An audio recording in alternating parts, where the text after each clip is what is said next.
le discours d'Obama avec le plus de gens possible, pour vivre le moment avec tout le monde. C'est une chance historique. On avait envie d'être entouré de gens qui partageraient nos sentiments et de faire la fête avec eux. Je n'ai jamais vu autant d'animation dans une campagne.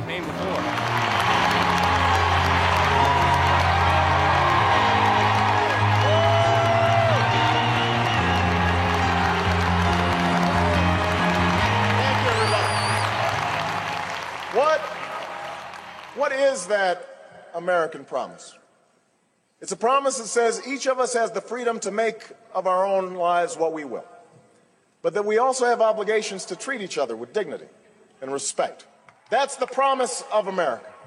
The idea that we are responsible for ourselves, but that we also rise or fall as one nation.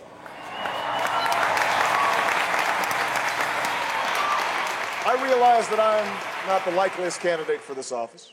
I don't fit the typical pedigree, and I haven't spent my career in the halls of Washington. But I stand before you tonight because all across America, something is stirring. Il a rassemblé des millions d'Américains derrière lui. Barack Obama, élevé entre Hawaï et l'Indonésie, fils d'un Africain kényan et d'une blanche du Kansas, mais surtout fils de l'Amérique. Barack Obama, fils de l'Amérique, fils de ce pays à la lourde histoire raciale, fils de ce pays où en jeune Africain-Américain, il fallait définir sa propre identité métisse.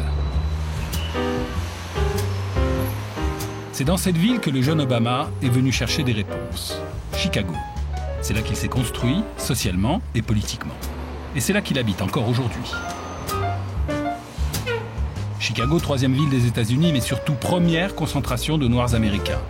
La plupart est arrivée au début du XXe siècle, fuyant les États racistes du Sud. Chicago à l'image d'une Amérique biraciale. Les Blancs dans les quartiers nord, les Noirs au Sud. C'est dans ce South Side que Barack Obama débarque en 1985.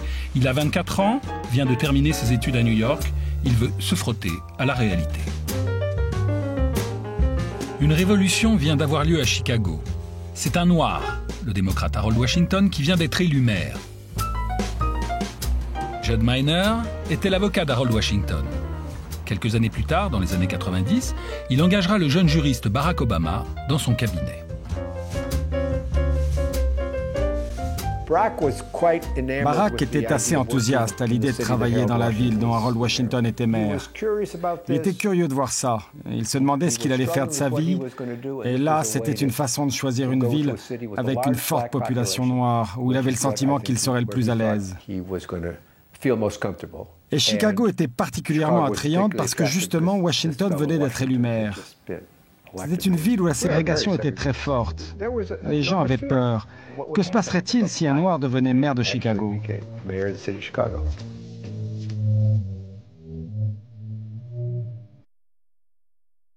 Jusqu'à l'élection d'Harold Washington, Chicago était dirigé par une classe de puissants hommes blancs. À leur tête, le maire démocrate Richard Daley, surnommé le parrain de Chicago, qui a régné en maître sur la ville pendant 21 ans. Les électeurs d'Harold Washington, sa base, c'étaient ceux des quartiers sud de Chicago, les quartiers noirs.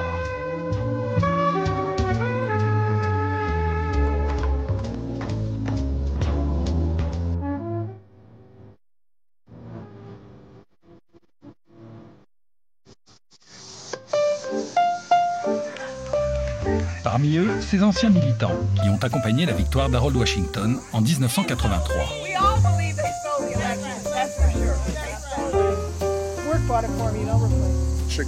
Chicago, c'est un peu le cœur de la nation. Pensez-y. Non, mais vraiment sans rire. Ici même, en plein Middle West, c'est là que bat le cœur de la nation. Parce que personne, même dans ses rêves les plus fous, n'aurait imaginé qu'un jour, Harold Washington deviendrait maire de Chicago. Personne. Parce que Chicago avait la réputation d'être la ville avec la plus forte ségrégation de tous les États-Unis. Et c'est vrai. Harold Washington avait remporté la primaire démocrate. Et Chicago a toujours été une ville démocrate.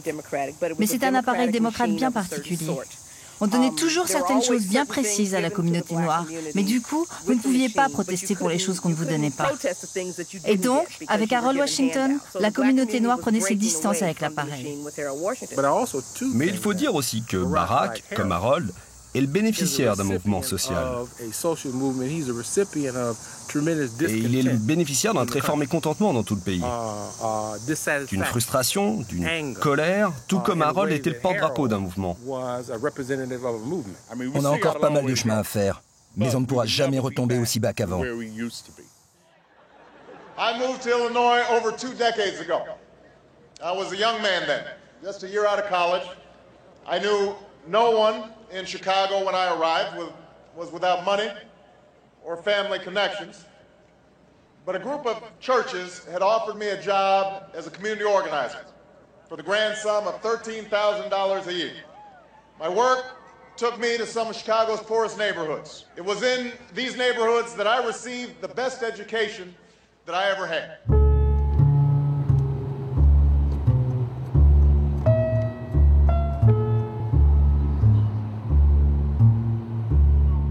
Quand il travaillait dans le quartier de Southside dans les années 80, Chicago venait de subir un processus massif de désindustrialisation. Des centaines de milliers d'emplois en usine avaient disparu en l'espace de 15 ans. Beaucoup de ces emplois étaient justement concentrés dans ces quartiers ou dans les environs.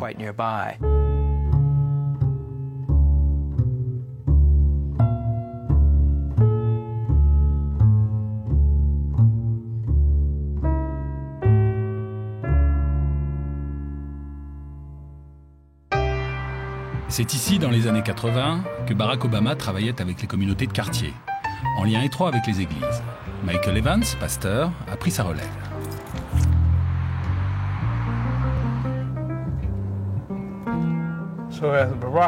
Quand Barack a commencé à travailler, ce sont ces quartiers qu'il a arpenté à pied ou en voiture pour rencontrer les gens. Certains de ses premiers mentors venaient précisément des maisons qu'on voit là. Au départ, il travaillait avec 4 églises, 2 églises catholiques, une méthodiste et une luthérienne. Et l'une de ses tâches consistait justement à trouver encore plus d'églises. Barack Obama contacte en premier le pasteur Alvin Love, un des leaders de la communauté noire des quartiers sud de Chicago. Un matin, il est passé devant mon église. Il a sonné à la porte et il m'a demandé s'il pouvait me parler un moment. Je l'ai fait entrer. Il voulait savoir ce qui, à mon avis, était important dans le quartier et quels changements j'aurais aimé y voir. Il m'a posé des questions sur mes espoirs et mes rêves pour ma communauté. Après m'avoir écouté vider mon sac pendant 1 heure, il m'a proposé de venir à une réunion avec d'autres pasteurs qui avaient le même genre de préoccupations pour voir si on pouvait mettre en commun nos idées et faire quelque chose ensemble.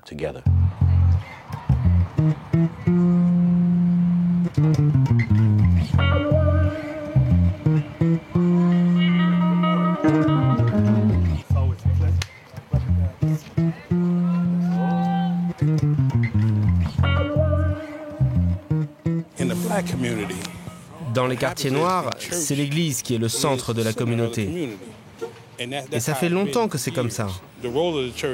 Le rôle de l'Église, quelle que soit l'action du gouvernement par ailleurs, c'est de faire du quartier un endroit plus agréable à vivre, où on puisse mieux travailler et pratiquer sa religion.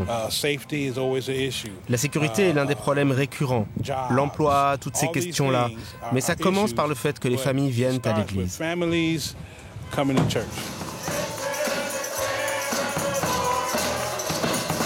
Dans son enfance, Barack Obama n'a reçu aucune éducation religieuse.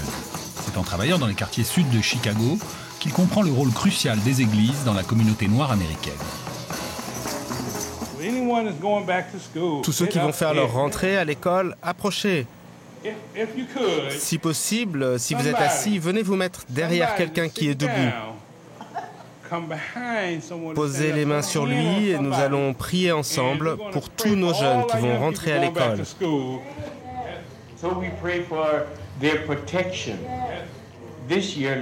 Cette année, Seigneur, Dans notre ville, trop de jeunes ont été exposés au danger. Trop de jeunes se sont fait tirer dessus et trop de jeunes sont morts. Mais Seigneur, nous savons que tu es là pour protéger les enfants qui sont parmi nous ce matin. Nous te les confions au nom de Jésus. Amen. Travailler à l'église, ça ne veut pas seulement dire faire un prêche le dimanche. On doit s'investir dans l'éducation de la communauté, dans la création d'emplois.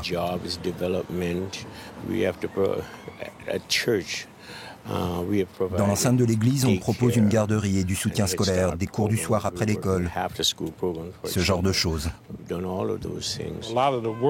Donc une grande partie des activités dans la plupart des églises du quartier sont directement issues du temps où Barack Obama travaillait dans la région de Chicago entre 86 et 88-89. Il arpentait le quartier et au milieu des années 80, il n'y avait pas beaucoup d'étrangers qui s'aventuraient par ici. Mais ça ne le dérangeait pas.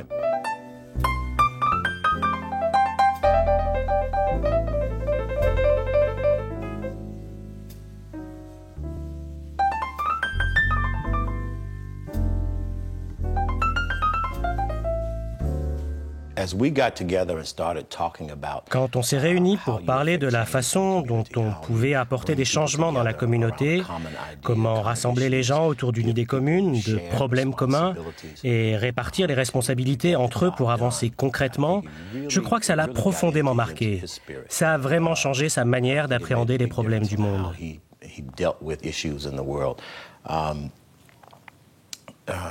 Et bien sûr, il a eu à son tour un véritable effet sur la communauté, parce que ça a poussé un grand nombre d'entre nous à nous emparer de sujets que, pour la plupart, avant l'arrivée de Barack, nous laissions aux mains des politiques. Un leader, voilà la clé. C'est ça la clé. Pour que des gens fatigués de ce qui leur arrivait se demandent « Est-ce qu'on peut faire quelque chose ?» et que lui soit capable de leur répondre « Absolument, voilà ce que vous pouvez faire. » Alors dans certains cas, il avait la solution, ils ont fait des choses et il y a eu des changements. Mais dans d'autres cas, ils ont littéralement perdu. Si vous parlez à d'autres travailleurs sociaux des années 80 qui opéraient dans ce genre de quartier, ils vous diront sans doute qu'ils ont réussi à accomplir des choses positives. Ils ont remporté de petites victoires, ils ont pu fournir quelques signaux d'espoir à ces gens dont la vie économique se retrouvait anéantie. Mais à une plus grande échelle, il est très rare qu'un animateur de quartier puisse faire bouger les choses. I was a young organizer then. In fact, there's some folks here who I organized with. A young organizer intent on fighting joblessness and poverty on the South Side. And I still remember one of the very first meetings I put together. We had worked on it for days. We had made phone calls, we had knocked on doors, we had put out flyers. But on that night, nobody showed up.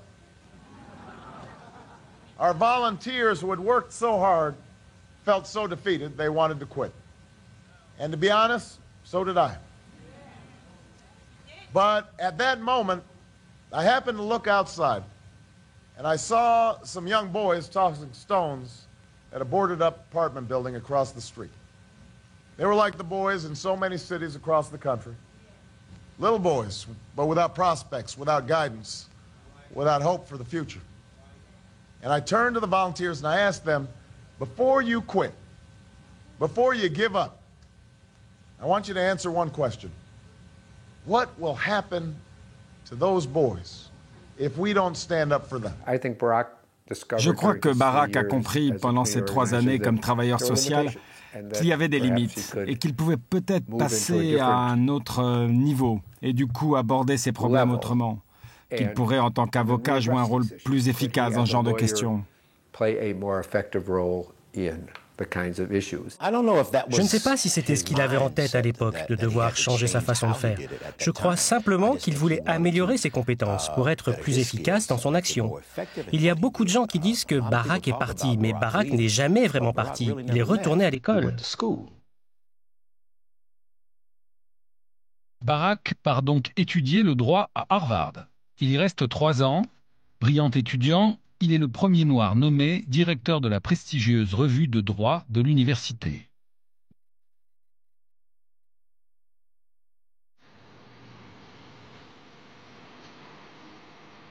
Professeur de droit à l'Université de Chicago, Douglas Byrd est celui qui recrutera Barack Obama, fraîchement diplômé. Un collègue très conservateur, Michael McConnell, est venu me voir et m'a dit « J'ai rencontré le brillant rédacteur en chef de la revue de Harvard.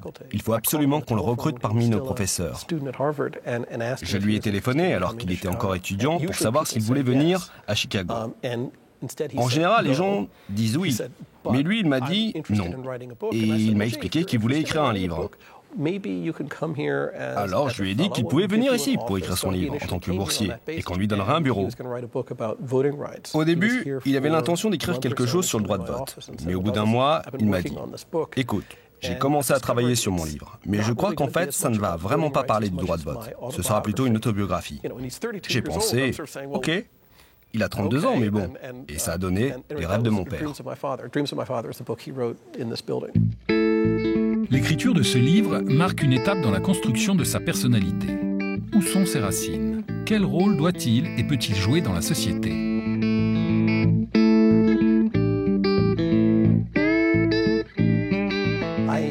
Je me souviens d'un dîner avec lui où j'essayais de le persuader de devenir professeur attitré de notre faculté.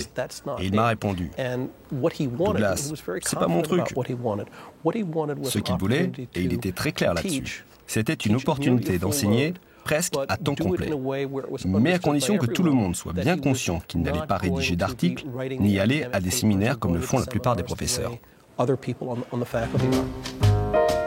Barack Obama ne sera donc pas seulement professeur de droit.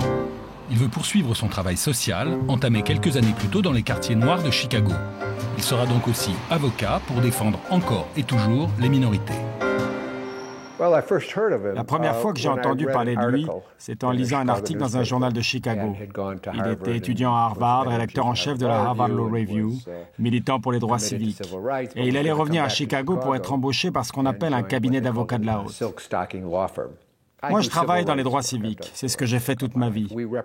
Je représente des associations à but non lucratif, comme celles pour lesquelles il avait travaillé en tant qu'animateur de quartier. Alors, quand j'ai vu cet article, j'ai décidé de l'appeler. On a fait plusieurs déjeuners ensemble qui finalement n'avaient rien à voir avec le fait de venir travailler dans mon cabinet. C'était plutôt autour de questions qu'il se posait, lui, sur ce qu'il allait faire de sa vie. Il se demandait à quel point je trouvais ça satisfaisant, dans la mesure où on avait compris qu'on partageait la même vision des choses. On a dû déjeuner ensemble au moins 6 ou 7 fois. Et puis un jour, il m'a fait savoir qu'il aimerait rencontrer les autres associés du cabinet parce qu'il envisageait de se joindre à nous.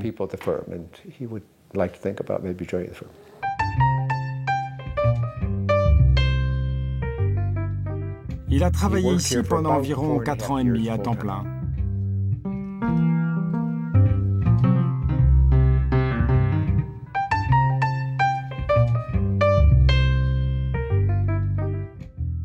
My experience is rooted in the lives of the men and women on the south side of Chicago who I fought for as an organizer when the local steel plant closed. It's rooted in the lives of the people I stood up for as a civil rights lawyer when they were denied opportunity on the job or justice at the voting booth because of what they looked like or where they came from. Mais au bout de 4 ans, Barack Obama commence à trouver que le métier d'avocat ne répond pas suffisamment à ses ambitions. Il veut changer les choses, être vraiment efficace. La politique sera l'étape suivante. Mark Pockempner est photographe. Dans les années 90, il décide de suivre les premiers pas en politique d'un jeune homme noir de Chicago. En 1995, Barack Obama s'est présenté aux élections locales. Il était déjà avocat et professeur à l'université de Chicago. Avec Hank DeZutter, qui était journaliste au Chicago Reader, on a fait un reportage sur lui. Je crois bien que c'est le premier reportage sur lui en tant que candidat politique. Mais au lieu de simplement passer 1 heure avec lui et de prendre 1 ou 2 photos pour le journal, j'ai décidé de le suivre sur plusieurs jours. Il était sur le terrain dans la circonscription de South Shore dont il se proposait d'être le représentant au Sénat de l'Illinois. Et j'ai été frappé par sa capacité à parler avec tout le monde dans la rue. Il y avait encore des vieilles dames juives qui vivaient là, beaucoup de noirs, des vieux, des jeunes, certains appartenant à des gangs, tout ce que vous voulez. Et il était capable de s'adresser à chacun d'entre eux individuellement. Un jour, on se promenait dans une rue résidentielle et on est tombé sur un groupe de jeunes qui traînaient là. Ils jouaient au basket, je crois, et il est allé discuter avec eux. Et comme vous pouvez le voir, ils se sont littéralement illuminés par le simple fait qu'on s'intéressait à eux. Ça doit être la définition même du charisme, quand il vous suffit de vous approcher des gens et de leur dire 2 mots pour qu'ils aient l'air d'être branchés sur une prise électrique. Ils étaient excités rien que de le rencontrer. Et à l'époque, il n'était absolument pas connu. Personne ne savait qui c'était.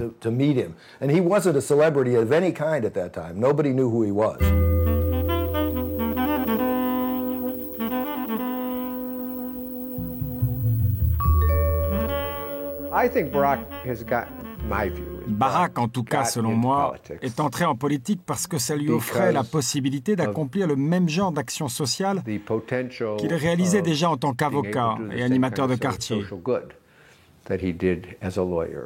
C'est toujours la même question qu'il se posait. Comment faire cela le plus efficacement possible?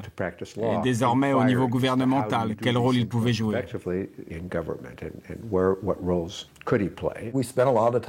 On passait beaucoup de temps à discuter ensemble, et on ne peut vraiment pas dire que c'était la ruée médiatique, il n'y avait que moi. Donc j'ai eu l'occasion de l'interroger sur ce qu'il avait envie de faire, ce à quoi il croyait, là d'où il venait. Je suis tombé sous le charme, et j'espérais vraiment qu'il irait loin. Bien sûr, à la fois Hank et moi, on se disait, comme beaucoup d'autres, se le disait à l'époque, ce type pourrait bien devenir président. Sur le moment, on en rigolait, mais la vérité, c'est qu'il en avait l'étoffe. Il avait l'avantage d'être quelqu'un de très avenant, très intelligent. Et pour ce que j'en voyais, c'était un vrai progressiste.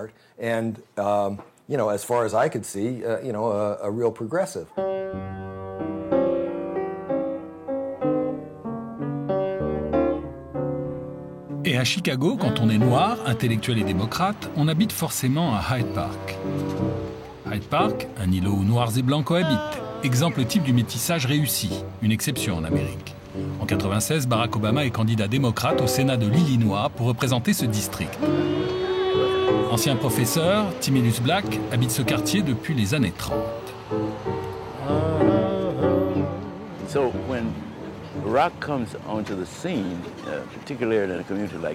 Quand Barack a fait son apparition, en particulier dans un quartier comme Hyde Park, qui sur le plan politique est un quartier assez complexe, il avait non seulement l'avantage d'être un type remarquablement brillant, mais aussi très sympathique. Quelqu'un capable d'avoir un impact bien au-delà de la communauté noire, et c'est ce qui s'est passé. En raison de sa propre histoire, de l'héritage de ses parents, de tous les voyages qu'il a fait dans son enfance, il avait une expérience très variée du point de vue humain.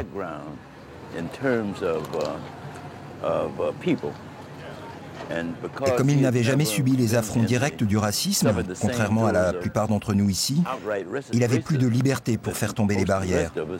Et c'est ce qu'il a fait.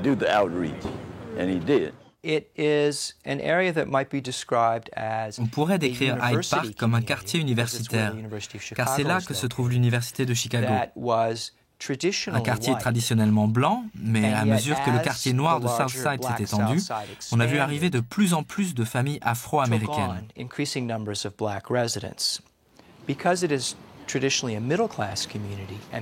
Traditionnellement, c'est une communauté de classe moyenne qui avait inventé ses propres mécanismes d'intégration. Ces mécanismes permettaient à des Noirs américains de la classe moyenne de s'installer dans ce quartier, mais excluaient largement les Noirs américains de la classe ouvrière. Donc ce quartier a toujours été un assez bon exemple d'intégration raciale, ou en tout cas de mixité, mais d'un point de vue économique, il est plutôt uniformément classe moyenne. Donc pour Obama, c'était à la fois une bonne base politique et aussi un des rares endroits où un Noir américain de la classe moyenne pouvait vivre avec sa famille en bon voisinage avec des Blancs. En 1996, Barack Obama est élu au Sénat de l'État de l'Illinois. C'est sa première victoire politique. Il a 35 ans.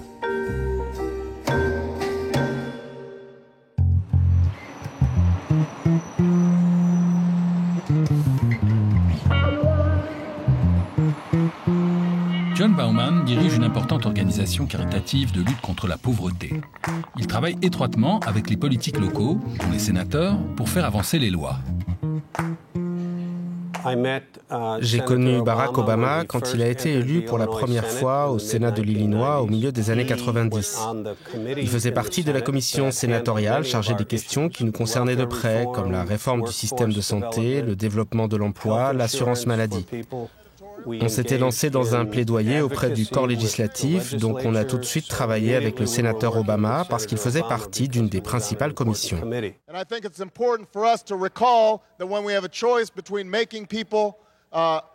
Be able to raise their families adequately and the interests of businesses that are generally profitable, I think at some point we've got to make a decision on behalf of working families of Illinois. I congratulate Senator Lightford.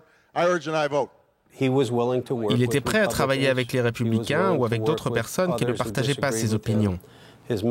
Sa méthode consistait à faire asseoir tout le monde autour d'une table, à commencer par voir sur quoi on pouvait d'emblée tomber d'accord, et ensuite à trouver un compromis qui satisferait toutes les parties. The voting is open. Have all voted who wish? Have all voted who wish? Have all voted who wish? Take the record. On that question, there are 33 members voting yes, 23 members voting no, and the bill is declared passed. À Chicago, la politique consiste essentiellement à connaître les bonnes personnes. Et Obama était très bon à ce jeu-là. À l'époque où il était animateur de quartier, ça faisait justement partie de son boulot. Bien comprendre les réseaux de pouvoir, savoir qui fait quoi, et emmener les gens de votre communauté, les vrais gens, rencontrer les représentants du pouvoir. Il avait l'oreille du président du Sénat. Ça compte, parce que c'est la direction de la Chambre qui nomme les présidents des commissions dans lesquelles vous pouvez vous retrouver avec des missions importantes. Par exemple, Obama s'est vu confier la tâche de parvenir à un compromis sur l'enregistrement vidéo des aveux. En filmant les interrogatoires de police, on pouvait désormais savoir si des aveux étaient réels ou s'ils avaient été obtenus par la violence. Et bien sûr, c'était une question extrêmement délicate et controversée. Mais il a réussi à rassembler les représentants de la police, des associations de citoyens, de défense des libertés civiles et à leur faire accoucher d'un compromis. Un grand pragmatique. C'est une des caractéristiques d'Obama, cet art du compromis qu'il développe durant ses premières années au Sénat. Mais un pragmatique ambitieux. En 2000, contre l'avis de tous, il entre en campagne pour un siège à la Chambre des représentants au Congrès américain. Il s'y cassera les dents. En face de lui, dans la course, il y a un autre homme politique noir, démocrate, Bobby Rush. Honnêtement, c'était pas une bonne idée pour Barack de se lancer dans cette course. Se présenter face à Bobby Rush, pourquoi pas, s'il voulait faire ses armes politiquement. Mais c'était pas la bonne élection. Car l'enjeu de cette campagne était grand. Ce siège au Congrès aurait été un véritable tremplin national pour sa carrière. Mais Bobby Rush, lui, occupait depuis 40 ans la scène politique noire américaine, et on ne s'attaque pas impunément à un symbole historique. Obama était considéré comme le représentant des classes moyennes, pas des familles noires pauvres, alors que Rush avait une base très solide parmi les Afro-Américains les plus pauvres. Donc c'était plus un enjeu de classe que de race. Le député Bobby Rush était un membre des Black Panthers. Je l'ai connu quand nous avions tous les deux 18 ans. Bobby était un personnage très apprécié et un des leaders de cette communauté. Bobby Rush était étroitement lié à la machine politique de Chicago. Il était quasiment imbattable. Obama vous le dirait lui-même. Sur ce coup-là, il a été un peu trop optimiste et ça lui a servi de leçon. Jusque-là, son ascension politique avait été sans faille. C'est le premier échec de Barack Obama. Obama était un jeune homme ambitieux qui n'avait pas passé comme nous 20, 30 ou 40 ans à militer sur le terrain. Mais il avait compris qu'il faut surtout multiplier les contacts pour avancer. Je pense que c'est le genre de choses dont les gens ont peur de parler. Vous savez, on a franchi des étapes. Ça a été un long chemin pour obtenir le droit de vote. Il y a eu beaucoup de sueur et de larmes. Ma grand-mère a été mise à l'index pour avoir manifesté en faveur du droit de vote. Et dans le Tennessee, où j'ai grandi les 10 premières années de ma vie, je me souviens que la ségrégation s'appliquait jusqu'aux arrêts de bus. Quand je suis arrivée à Chicago, on devait aller du côté réservé pour les Noirs et suivre les panneaux pour les Noirs. Et dans le Tennessee, il y avait un café où on devait entrer par la porte de derrière. Vous voyez, je suis assez jeune pour me souvenir de tout ça. L'histoire des Noirs américains s'inscrit dans cette lutte pour les droits civiques menée dans les années 60. Une lutte incarnée alors par Martin Luther King, puis par d'autres pasteurs comme Jesse Jackson, figure de la cause noire dans les décennies qui ont suivi. Donc, d'un côté, Obama ne fait pas partie des gens qui auraient pu être là avec nous à ce barbecue. Mais d'un autre côté, il est d'une nouvelle génération et on est plutôt content de ça. Il n'est pas obligé d'être issu de notre mouvement. Il est le bénéficiaire de tout ce qu'on a fait et aujourd'hui, c'est lui qui nous représente. On ne le considère pas comme un super opportuniste, vous savez. C'est un homme politique à de la jugeote. Il avait un objectif et il a tout fait pour y arriver. Après son échec face à Bobby Rush, Barack Obama retourne pour quelques années sur les bancs du Sénat de l'Illinois. Il y attend son heure. The terrorists will not be stopped by mercy or by conscience. Les années 2000, c'est le grand virage de la politique américaine. L'élection de George W. Bush, le choc du 11 septembre, la décision d'envahir l'Irak et la contestation grandissante au sein de la population. Encore jeune sénateur dans l'État de l'Illinois, Barack Obama n'hésite pas en 2002 à clamer son opposition à la guerre en Irak.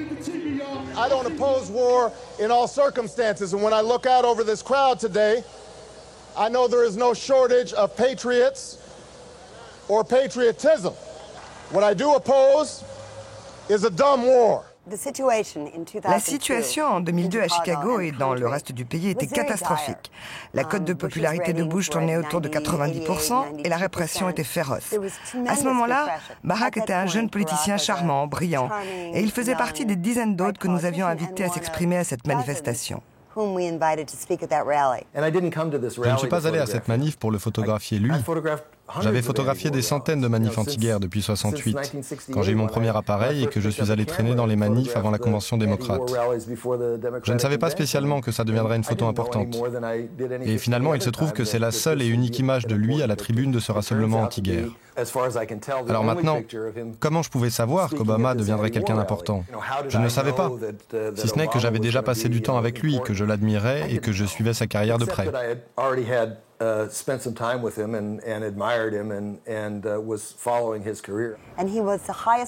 C'était le plus haut fonctionnaire élu qui avait accepté de participer à cette manifestation et d'exprimer ouvertement son opposition à la guerre. Le parvis était rempli de gens comme moi, des militants anti-guerre de longue date, assez radicaux. Et au lieu de nous caresser dans le sens du poil, il nous a clairement fait comprendre qu'il n'était pas comme nous. Il n'était pas un anti-guerre radical, ni un anti-impérialiste. Il disait « Cette guerre est une erreur de jugement.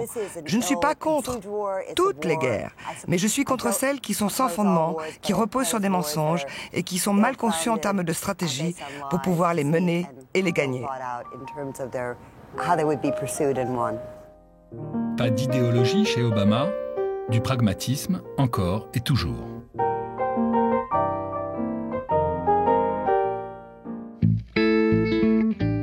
Barack Obama creuse son sillon. 2004 sera le moment de faire le grand saut.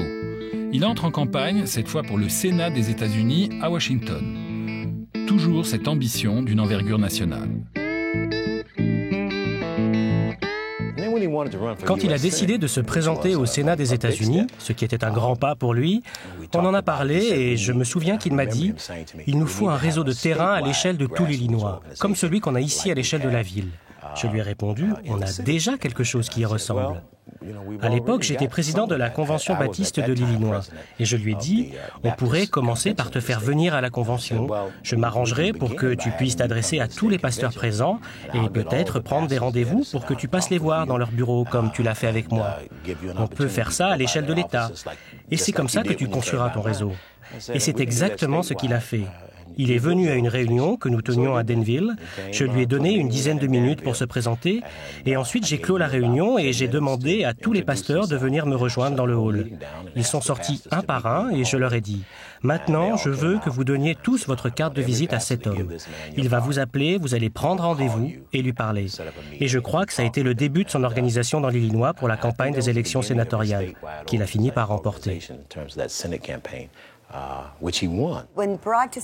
Quand Barack a décidé de se présenter au Sénat des États-Unis, c'était sur la base d'un réseau d'associations progressistes et d'amitié qu'il s'était fait au Sénat de l'Illinois, qui en réalité a été son tremplin. Mes opinions et mon engagement politique ont été forgés dans les années 60, pendant le mouvement pour les droits civils et contre la guerre du Vietnam. On est nombreux à être restés en fuite dans cette ville. Et à mesure que les temps ont changé, on s'est engagé à la fois dans le Parti démocrate et dans les grandes causes qui ont nourri la politique démocrate et créé le contexte dans lequel elle a pu se développer. Quand j'ai organisé ma première réunion de soutien à Barack à l'hiver 2003, alors qu'il était candidat aux élections sénatoriales, j'avais invité les groupes anti-guerre et les groupes féministes et progressistes que je connaissais. Ça se passait ici même, chez moi. Et comme c'était la première fois, je n'ai pas demandé d'argent. J'ai juste dit à tout le monde, venez rencontrer ce type. Vous l'avez déjà entendu parler en octobre, venez donc voir ce qu'il a sous le pied. Vous ferez un don seulement si vous voulez. Et finalement, les gens ont donné.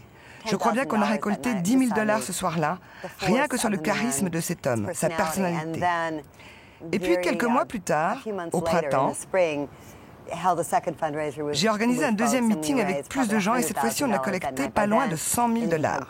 Mais entre-temps, il était devenu clair que Barack avait vraiment ses chances. Tout le monde avait remarqué ses qualités et il avait acquis un soutien très large.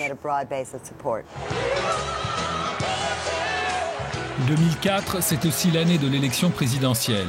Le jeune sénateur Obama est invité à prononcer le discours d'ouverture à la Convention démocrate de Boston, qui investit le candidat John Kerry. Il était candidat au Sénat, ça s'annonçait très bien pour lui, il avait remporté les primaires. Il était donc le porte-drapeau démocrate dans une élection importante. Et ils ont voulu l'aider en lui offrant une tribune nationale. Celui qui fait le discours d'ouverture est généralement quelqu'un qui est candidat dans un État clé. Et les démocrates ont dû se dire que le fait que ce soit un Afro-Américain était un plus. I stand here knowing that my story is part of the larger American story, that I owe a debt to all of those who came before me, and that in no other country on earth is my story even possible.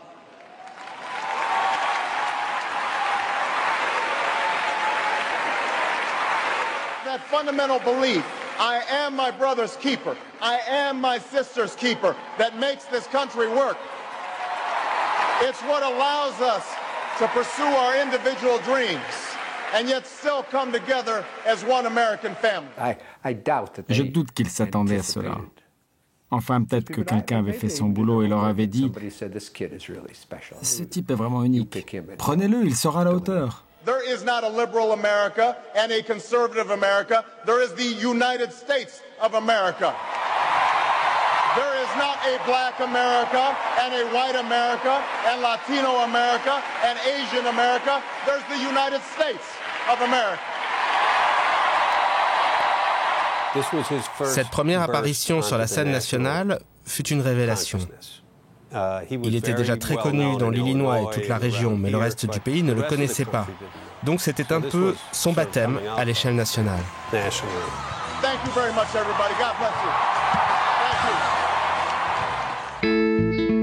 Barack Obama gagne son siège au Sénat des États-Unis. Il a réussi. Enfin, sur la scène nationale, il a intégré la machine démocrate. Son ascension aura été fulgurante. Après tout, son parcours politique n'avait commencé que 8 ans auparavant à Chicago. Je me souviens, dans les quartiers sud de Chicago, les gens disaient de Barack qu'un jour il serait président des États-Unis. Et moi je me disais, mais qui est ce type pour avoir fait une telle impression aux gens qui le veulent comme président ? Parce que c'est quand même pas un petit compliment. Et ensuite, quand je l'ai rencontré, je lui ai répété ce qu'on disait de lui et ça l'a vraiment fait rigoler.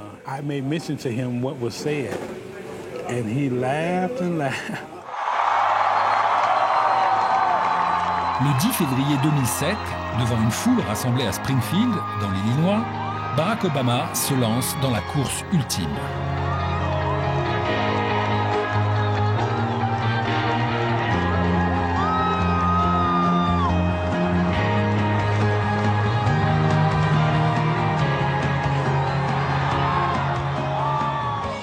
shadow of the old state capitol, where Lincoln once called on a house divided to stand together, where common hopes and common dreams still live, I stand before you today to announce my candidacy for President of the United States of America.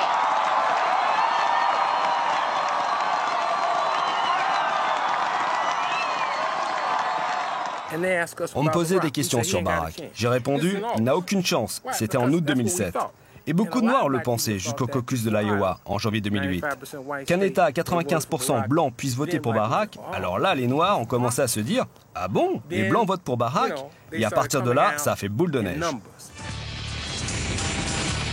Barack Obama finishes first with 38% of the vote. Barack Obama has won the Iowa caucuses. Iowa, the first big test of the 2008 presidential campaign. I'm telling you, Keith, history, this is Lexington and Concord. This is going around the world right now. They said our sights were set too high. They said this country was too divided, too disillusioned to ever come together around a common purpose. But on this January night, at this defining moment in history, you have done what the cynics said we couldn't do.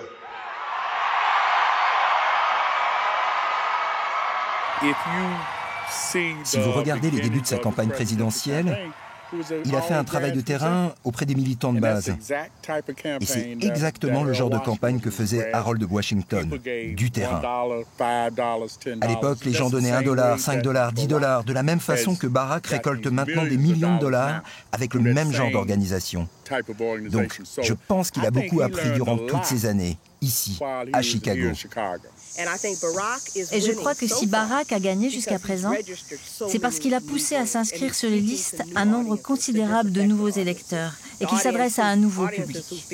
Un public de mécontents, des gens qui ont le sentiment que l'appareil politique ne s'est jamais vraiment adressé à eux. Et je pense qu'il s'adresse en particulier aux jeunes, à la génération post-droit civique qui ne voit pas exactement la question raciale comme la génération d'avant. Cette campagne de terrain, au plus près des électeurs, porte ses fruits. Barack Obama devance peu à peu sa rivale, Hillary Clinton, dans cette course aux primaires démocrates, début 2008. Hillary Clinton qui pourtant partait favorite auprès de la machine démocrate. État après État, Barack Obama s'impose comme le candidat de tous les démocrates. How's it going, San Antonio? We won in Louisiana. We won in Nebraska. We won in Washington State. We won North, we won South, we won in between. Mais en mars 2008, un scandale vient menacer cette ascension. The government gives them the drugs, builds bigger prisons, passes a 3-strike law, and then wants us to sing God Bless America. No, no, no. Not God Bless America. God damn America. Ces images datant de 2003 sont diffusées en boucle sur toutes les chaînes. Elles montrent un prêche de Jeremiah Wright, le pasteur de Barack Obama, et ami de très longue date. Obama fréquentait son église depuis des années dans le sud de Chicago. Le pasteur Wright n'est pas un extrémiste. Non, c'est un bon Américain qui essaie de faire en sorte que l'Amérique tienne ses promesses. Pour tout le monde. Pas simplement pour les Blancs, mais vraiment pour tout le monde. Il n'exclut personne.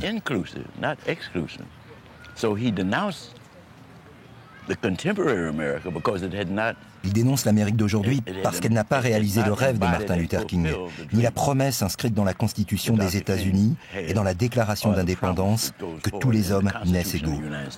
Ce que dit aussi la morale chrétienne à laquelle on prétend obéir. Et c'est partant de cette idée qu'il a dit que Dieu maudisse l'Amérique.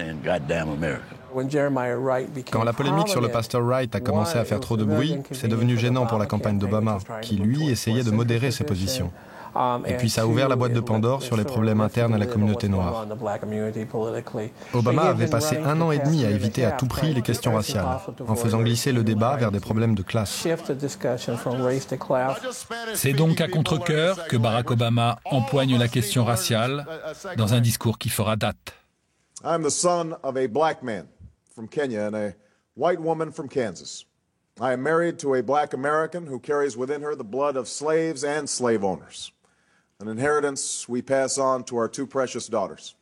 At various stages in the campaign, some commentators have deemed me either too black or not black enough. We've heard my former pastor, Jeremiah Wright, use incendiary language to express views that have the potential not only to widen the racial divide, that denigrate both the greatness and the goodness of our nation, and that rightly offend white and black alike. I can no more disown him than I can disown the black community. I can no more disown him than I can disown my white grandmother, a woman who helped raise me, a woman who sacrificed again and again for me, a woman who loves me as much as she loves anything in this world, but a woman who once confessed her fear of black men who passed her by on the street. Je pense que dans ce discours, il n'en disait pas assez, parce qu'il n'a pas évoqué les problèmes structurels de racisme vis-à-vis des Noirs aux États-Unis. Et ce discours est arrivé trop tard. Obama y a été contraint et forcé. Il n'avait pas eu auparavant l'initiative d'aborder de front le problème de la race. C'est son propre camp finalement qui l'a poussé à faire ce discours. C'est pour ça que je pense que c'était trop tard. Ça m'énerve les gens qui disent que ce n'est pas une question de race. Nous sommes en Amérique, c'est une question de race, ok? Et ça ne me gêne pas. Il y a un vrai débat autour de la race et je pense que tout le monde doit être fier de sa couleur. C'est un homme noir qui est candidat à la présidence et je pense que les gens doivent comprendre que les Noirs ne votent pas pour lui parce qu'il est noir. C'est juste un bonus le fait qu'il soit noir.